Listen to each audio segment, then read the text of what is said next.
ছিল এই অঞ্চলের যে অবহেলিত মানুষ, সেই অবহেলিত মানুষের স্বার্থ রক্ষার জন্য। ঠিক তারও আগে কারা কারা চিন্তা করে 1918 সালে এই ধরনের একটা মাদ্রাসা প্রতিষ্ঠা করলেন, সেটা আমাদের চিন্তা করা দরকার। আমাদের চিন্তা করা দরকার যে শিক্ষা ব্যবস্থা নিয়ে আসলে কারা আগে থেকে চিন্তা করেছেন। মাদ্রাসা শিক্ষা ব্যবস্থা যে আলাদা গুরুত্ব, সেই আলাদা গুরুত্ব যেহেতু আমরা হারিয়ে ফেলছি বা এটাকে অগুরুত্বপূর্ণ মনে করছি, আমি মনে করি যে এটি বাংলাদেশের জন্য একটি অশনি সংকেত। আমরা যদি এখনই সতর্ক না হই, আমরা যদি মাদ্রাসার গুরুত্ব বুঝতে না পারি, তাহলে যে নৈতিক বিপর্যয় আমরা দেখতে পাচ্ছি সারা দেশে, এই নৈতিক বিপর্যয় আরো বেশি সংকটপূর্ণ হবে এবং আমরা হয়তো এই বিপর্যয় থেকে বের হতে পারবো না।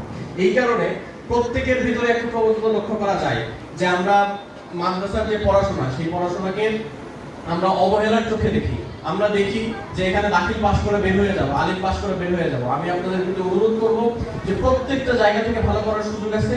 আপনারা এই হীনবন্যতা থেকে বের হয়ে আসবেন এবং একই সাথে নিজেকে তৈরি করার জন্য যে যোগ্যতাগুলো অর্জন করা দরকার, যে দক্ষতাগুলো অর্জন করা দরকার, সেগুলো যদি অর্জন করেন, আপনি যেই জায়গায় থাকেন না কেন, অবশ্যই অবশ্যই আপনার সেই স্বপ্ন পূরণে এটি সার্থক একটা ভূমিকা পালন করবে।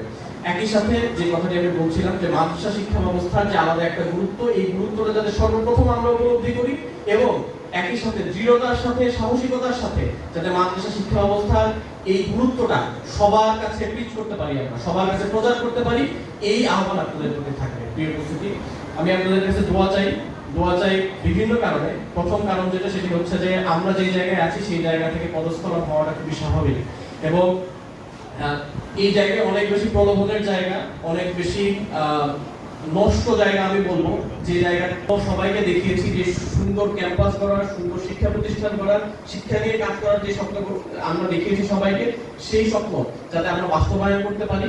একই সাথে এই পজিশনের কারণে বা এই জায়গায় আসার কারণে আল্লাহ যাতে আমাদের কারোরই মনে কোনো ধরনের অহংকারের সৃষ্টি না করেন।